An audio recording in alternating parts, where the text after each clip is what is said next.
జయ Gurudatta. Friends, ఈరోజు మా ఇంట్లో పులిహార. అదేంటి, మామిడికాయ పులిహార. ఒకరికి నిమ్మకాయ పులిహార అంటే ఇష్టం, ఒకరికి చింతపండు పులిహార ఇష్టం. మా ఇంట్లో ఈరోజు మామిడికాయ పులిహార. ఫ్రెండ్స్, ఈ మామిడికాయ పులిహార చాలా చాలా టేస్టీగా ఉంటుంది. అది ఎలా చేయాలో మీరు చెప్తాను రండి. ముందుగా 2 మామిడికాయలు తీసుకొని మంచిగా ఇలాగ తిరుగు పెట్టుకోవాలి. మామిడికాయని ఇలా పెట్టుకున్న తర్వాత ఈ మామిడికాయకి ఒక కళాయి తీసుకోండి. కళాయిలో మనకు కావలసిన ఆయిల్ వేసుకోవాలి. ఇంట్లో ముందుగా పల్లీలు వేసుకోవాలి, ఎందుకంటే పులిహోర పల్లీలు వేస్తే ఆ క్రిస్పీనెస్ వస్తుంది. కాబట్టి ముందుగా మనము ఆ యొక్క పల్లీని వేసుకోవాలి. దీంట్లో కొద్దిగా శనగపప్పు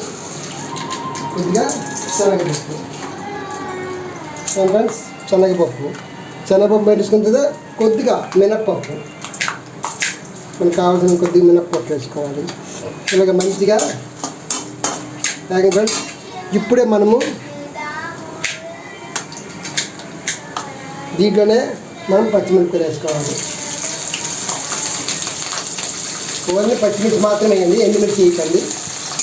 ఆ మాత్రం ఆయిల్ వేసాక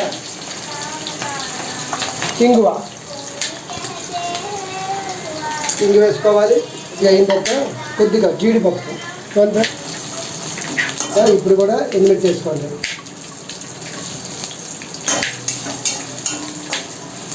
కరివేపాకు వేసుకుంటే మనం కలుపుకున్నాం కదా, ఈ యొక్క తురుము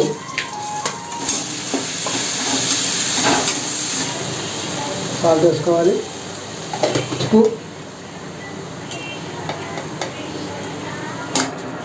స్లో ఫ్లేమ్లో ఈ యొక్క మామిడికాయ గుజ్జు మంచిగా ఉడకాలి. ఈ యొక్క పోపు చల్లబడింది కాబట్టి మనం రైస్ ముందుగా చల్లారి పెట్టుకున్న రైస్కి అంత దిగుతు మీద ఉండాలి. ఈ యొక్క రైస్ని ఇలా వేసుకోవాలి. మంచిగా అయితే అయిపోయింది.